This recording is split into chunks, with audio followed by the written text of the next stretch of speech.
Vice Presidency. Tuesday, we had Walter Mondale, who's part of the longest-lived Vice Presidency team, so they've surpassed Adams and Jefferson, although I can't imagine they'll find this nifty day to die. It's July 4th, 1826, but still in all, they did that, and so he was with Vice President of the United States, Joe Biden. They were at the Humphrey Institute, which was named after the Vice President who earned did graduate work and earned a master's degree in political science at Louisiana State University. We have somebody, at least one panelist, who did graduate work at Louisiana State University in Baton Rouge. And I also remember to bring my Joe Biden Promises to Keep book along to the meeting with me. So really helpful for the panel there, since he made an announcement in the Rose Garden with President Obama yesterday of some note. And as I was telling him, I lack imagination, so we're going to go in the order that they're listed. So our first presenter is Adkison of Oklahoma State University, Great Man, Insignificant Office. All right, well, thank you. And it's great to be here. I don't see Bill, but I've known Bill, respected Bill a long time. I always appreciate the invitation to come. I'm going to speak on this topic, broadly put, is Roosevelt's in the Vice Presidency. A week ago, I was in New York City discussing C.S. Lewis and the Inklings, the famous New York C.S. Lewis Society that meets once a month at the Church of the Ascension on Fifth Avenue.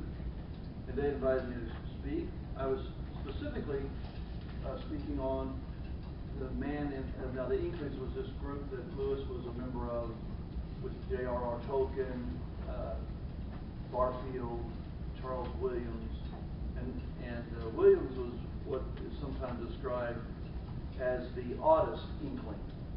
He was into mysticism, and he wrote these shocking spiritual thrillers while Tolkien was reading Lord of the Rings to the group.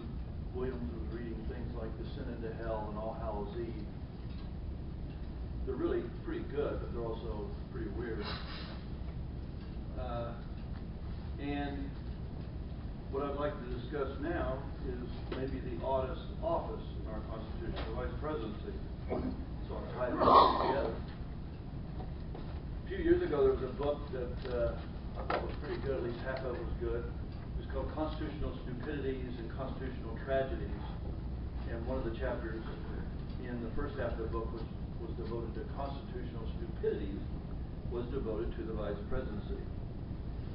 So, whether or not the Vice Presidency is the oddest or the stupidest office is a matter of opinion, but I'd like to use the two Roosevelts as a way of trying to get at this office and what we know about it, both historically and today. Some questions I want to focus on: why did the framers create this office? Are there any myths surrounding this office? And why would Theodore Roosevelt and Franklin Roosevelt want to be Vice President? Truman said, I bet I can go down, I'm quoting him, I bet I can go down the street, stop the first 10 people I see, and they can't tell me the names of two of the last 10 vice presidents. If Truman was right, and I'm betting he was, then this next question is a sure thing to stump the so-called man on the street. It might even stump some political scientists. The question is, why did the framers create the Vice Presidency? I won't call on anyone. Of course, most people would not know, the man on the street would not know, but if they gave it any kind of thoughtful consideration, they might respond something like, well, it's to provide a successor to the presidency in the event that office were vacant. And that answer has since become that answer makes sense, because the only constitutional duty the framers assigned to the Vice President was to preside over the Senate and possibly bring tie votes, which gives him really only half a vote, and the other duty, which was to wait for the President to die. But the answer is wrong. That is not why the framers created the Vice Presidency. So why did they create the vice presidency? Well, first, let me try to convince you, without going into all the documentary details, why I can make that assertion. Here's the evidence for why we can say the vice president was not, we can confidently say it was not created to provide for a successor. At the convention, the vice president wasn't first even brought up until September 4th by the Committee of 11. And yet, in a discussion on August 6th, they were already discussing who would succeed to the presidency in the event of a vacancy in that office. Here's how it was worded on that date. In case of his, that is their executives, removal, death, resignation, or disability to discharge the powers and duties of the office, the President of the Senate shall exercise those powers and duties. So, they didn't need to create the vice presidency to provide for a successor. They'd already done that. It's rather the other way around. They assigned the president the duty of being a successor, having created him. Well, then why did they create him? Well, the creation of the vice presidency has to do with the long debate. The framers spent more time debating how to elect the president than they did what he would do. And it was mostly in, of course, it's scattered through the whole summer, but most of the concentrated debate on this occurs in July at the convention. And the ideas that were floated for electing the president was, of course, the most popular one, which was actually adopted twice, Congress. And then popular vote, even by governors, was mentioned, although that got hardly any attention. And then the other one that came up rather early, contrary to what you usually hear, was some independent body, or what we would call electors of some kind. The Congress, of course, was rejected in the end, primarily because it was trumped by the issue of re-eligibility.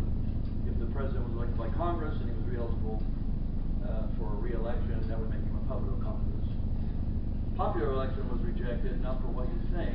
It wasn't that the framers thought the masses were, well, I won't say it, take off the M. And so that left the electors. The problem with the electors was, if you assign the electoral votes, and you're going to use population anywhere in the equation, which they were, then the big states, especially the big three, would have almost all the electoral votes, making it a dynasty among those few individuals. Plus, they worried about the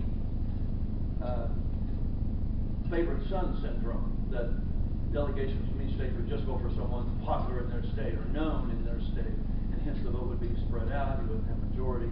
You don't want a president that isn't supported by a majority. So the idea that was floated, that Madison finally endorsed, was, well, what if we have electors and we give them multiple votes? This complicates matters. It complicates the whole situation. It would be harder for anyone to sort of rig it, or for the big states to act in unison. You can see this on September 7th, when the delegate from North Carolina, they were getting ready to adopt this. Let's have electors and give each one 2 votes to address this situation. Williamson said on September 7th, such an officer as vice president was not wanted. He was introduced only for the sake of a valuable mode of election, which required 2 to be chosen at the same time. So the idea was, again, doesn't deserve too much elaboration, but you vote on one, which would probably be the person from your home state you like. That's why the Constitution says the second vote has to be someone not from your state. And it's the second, and Madison even, I don't think I have the quote, but he even said at one point, this means almost like Jesus on the Sermon on the Mount, the last shall be first, the second will be first. So each individual state, 13, votes for their favorite son. The votes spread out, nobody has a majority. On the second vote, they have to go outside their state. Then they start coalescing around national figures, and that's the list that the president will emerge. And that's why the vice president didn't have to have a majority vote either, knowing that you probably would not have it based on how that first vote is going to be spread out.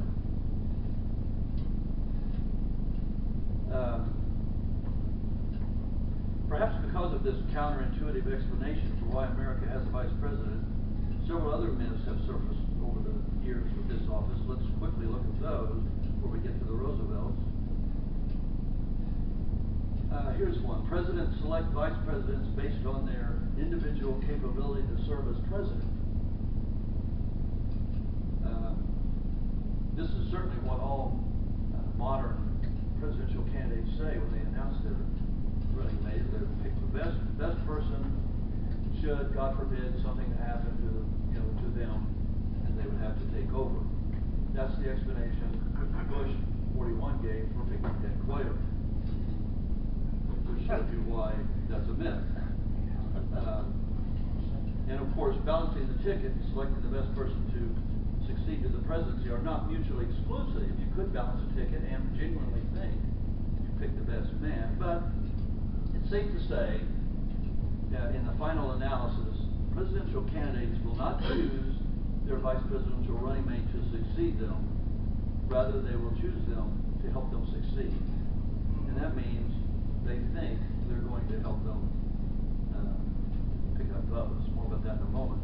Now, this situation, of course, is controlled by the ratification of the 12th Amendment in 1804.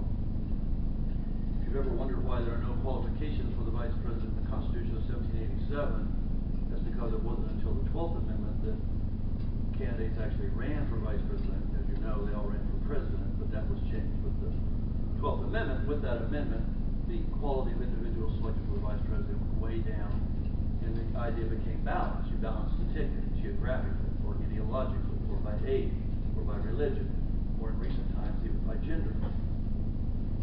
Which brings us to the next myth. A presidential candidate selects the VP they do, thinking that this will get them votes. The idea here is, and I can remember studying this in graduate school on the Bible in that era, and it's still used a lot. Polsby and Vildovsky book on presidential elections, where they said that, well, it looks like that's what presidents do, and we don't have any evidence, but that would seemingly be the idea. You pick someone on the if a voter is straddling the fence or middle of the road, can't make up their mind, maybe if they're soft on you, the presidential candidate, you could have a tipping point by naming your VP, and that could, there'd be something about them that they like, well, at least he's a Southerner, and I'm from the South, and so I'll go ahead and vote for the ticket.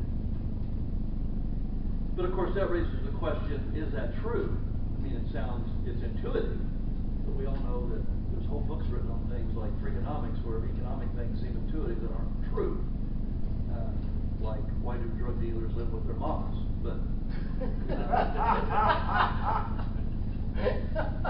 so I tried to measure this using some data, and here's what I found in 25 words or less.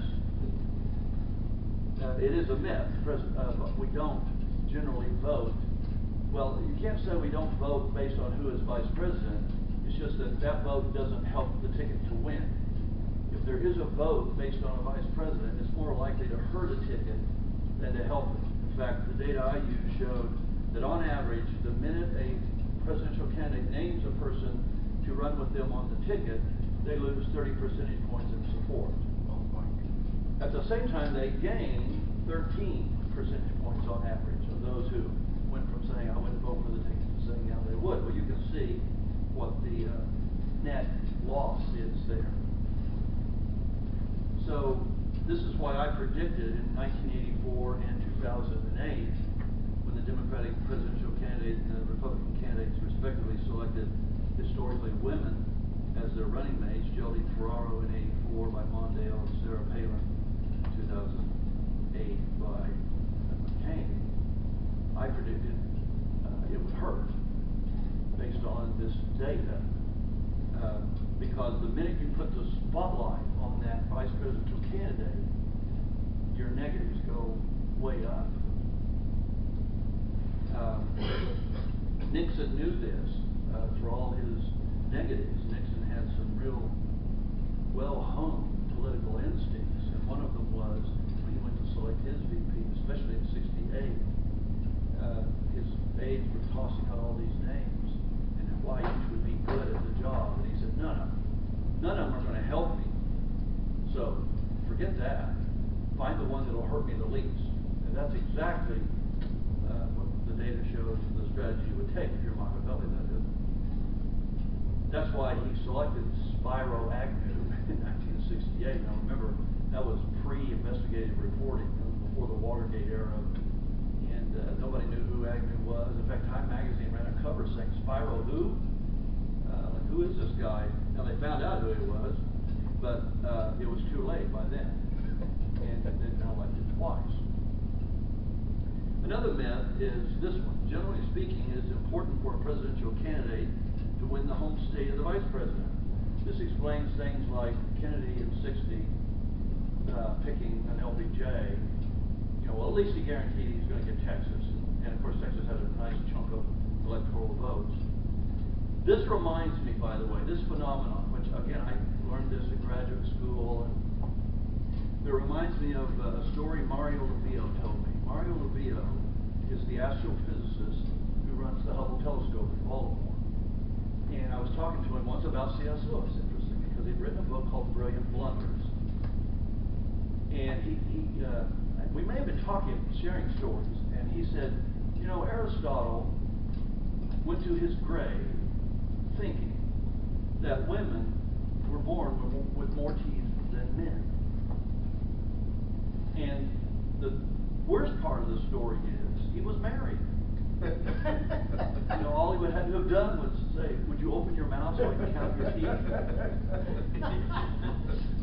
So what I did was I went and looked at all the tickets in the 20th century, presidential tickets. I subtracted the vice president's home state, and guess what? Same results in every election. It makes no difference. And you can kind of see this. I think this has been getting out. The word's been getting out, because think about it. Look at the states where our recent VPs have come from. Biden, Delaware, was it 3 electoral votes maybe? Palin, Alaska. Cheney, Montana. So I think, yeah, well, Wyoming, yeah, Wyoming. I think they're starting to realize, the large state thing is a myth. Another myth. Improvement has been made in the caliber of the individuals selected for VP. I think this is still a myth. It's weakened somewhat, but for every Mondale, or we don't like to rate people that are in office now. We have to say, well, we got to get a few years down the road. I think Biden will be rated as a good VP. But for every Mondale, there's a quail, and so I still think these individuals aren't most of a presidential template. Here's another one. Incumbent presidential candidates will replace their existing vice president in the next election. We hear this rumor frequently. Ike was going to dump Nixon in '56. Nixon was going to dump Agnew in '72. Even there was a rumor that Obama was going to dump Biden in 2012. Guess what? It never happens in the modern media age. We can see why. Here's another myth. Presidential nominees mean it when they promise to give their vice presidents important duties. The reason this is a myth is it's a lose-lose proposition for presidents. The only reason a vice president would have something important to do would be if the president gave it to them. But if they do well, they outshine the president. That's a lose for the president. If they blow it, that's a lose for the president. They don't like that. They don't need any more criticism. They got plenty on their plate. So it's a lose-lose proposition to give them anything to do. Now, all these observations would seem to point to one conclusion, which I'll call the final myth, and it is, we need a vice president. Do we really need a vice president? Well, we certainly need a successor, someone that can immediately take over in the event of a vacancy in the post-say World War II era. You might check out Gary Wills's book about the bomb, how that's a game changer. But why not the Secretary of State? I would dare say the public probably recognizes more Secretary of State's accomplishments than they do Vice President, or Secretary of Defense, or You fill in the blank. We've had 3 presidential succession laws, never used any of them. 1792, 1886, and the recent one, 1947. And by the way, had we followed the framers' intention, these individuals that served would only serve until we have a new election. Well, maybe there is one final, and this relates to the Roosevelts, maybe there's one final rationale for keeping the vice presidency, and it's, as I said, happens to be related to the Roosevelts. Could the vice presidency be a apprenticeship or a training ground for the presidency? Or, because that argument is often made, or could this also be a myth? There is a famous author of the presidency who did not think the vice presidency was a training ground. I'm referring to Arthur Schlesinger Jr. In fact, he thought just the opposite. He viewed the vice presidency as a maiming experience. You ever see these pictures of presidents as they were entering office, and then 4 or 8 years later, and you go, wow, boy, they've really aged. That's the pressures of the office. But more vice presidents have died in office than presidents. And I would argue that basically what vice presidents are doing is like a racehorse at the gate, chomping at the bit, waiting their turn.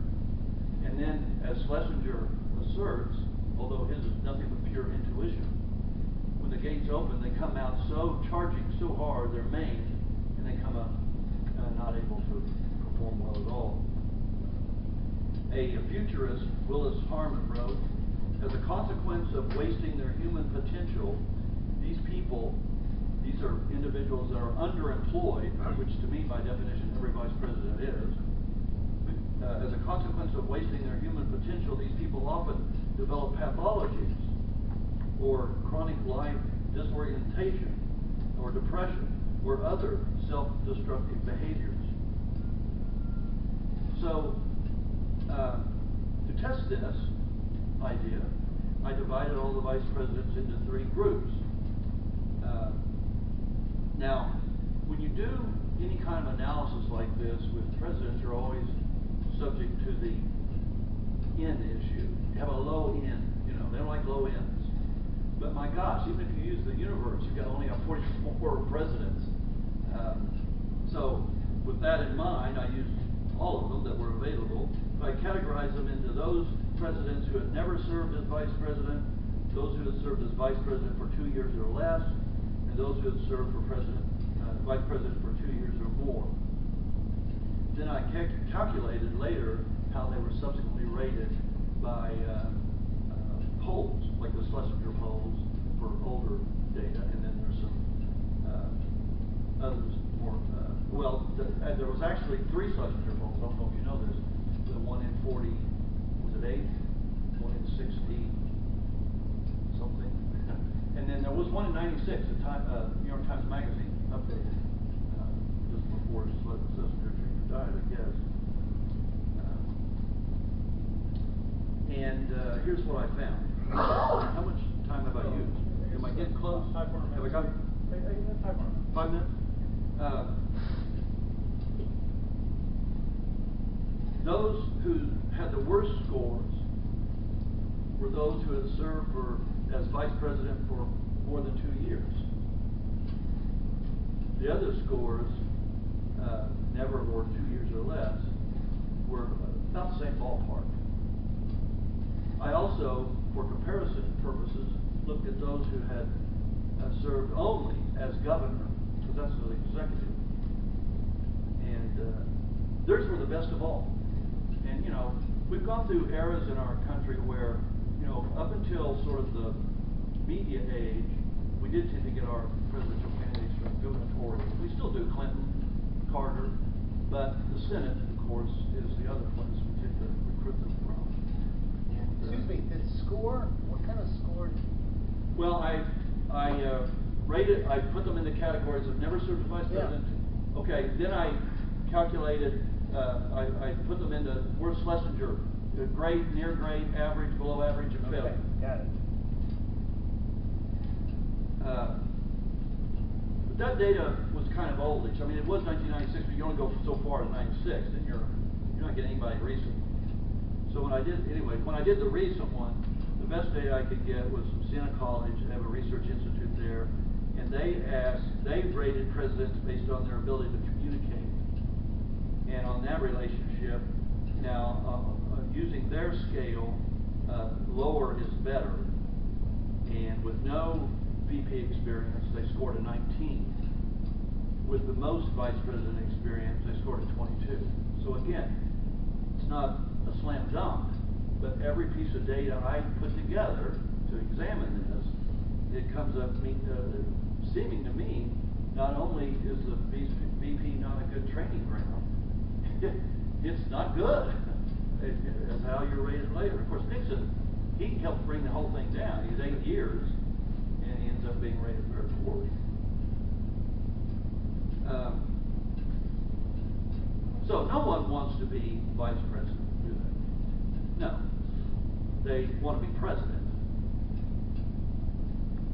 The story told about TR is basically, he didn't want to be vice president. Quote, he said, "I'd rather be a professor of history than VP."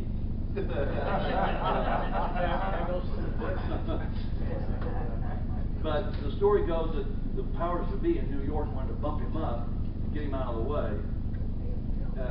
There's a recent book there's two recent books, 2013 and 2011, on the McKinley assassination. I don't know if you've seen these. The 2011 one is excellent.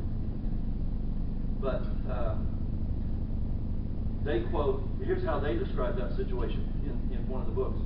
When VP Hobart died in 1899, the New York Republicans pressed Roosevelt as McKinley's new running mate the following year, just to get the gadfly out of Albany. That's the typical story as it's told. But this other book in 2011 takes a different position on this. They say that TR's views on serving as McKinley's VP are complex.